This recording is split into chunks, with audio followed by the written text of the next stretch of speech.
Wie van spektakel houdt, moest afgelopen weekend in het Veulen zijn. 2 dagen lang ronkten de motoren tijdens het spektakelweekend.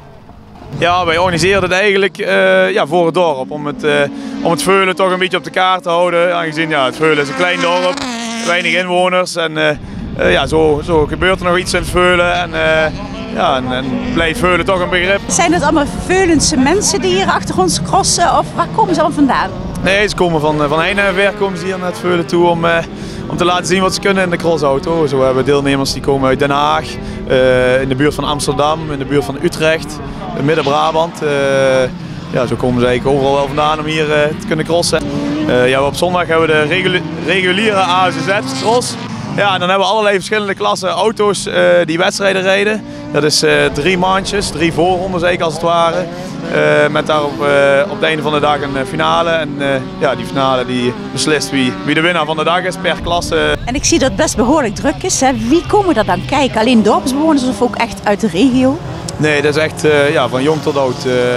Vanuit de regio, de Venray, maar ook in de Overloon, Vierlingsbeek. Maar ook als je verder naar het zuiden gaat, Kessel, Balo, daar hebben we ook heel veel crossers van. Die gemeentes, daar komen ook heel veel mensen kijken.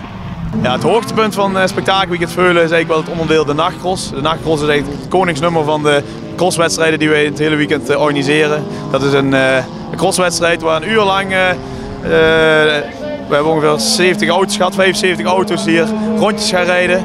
En dan degene die de meeste rondjes heeft gereden in dat uur, die is de winnaar. Voor die nachtcross hebben we altijd een voorstelronde. Dan maken de coureurs een ronde voor het publiek, stellen de auto's op. En dat is het moment dat alle ogen van de bezoekers gericht zijn op de baan.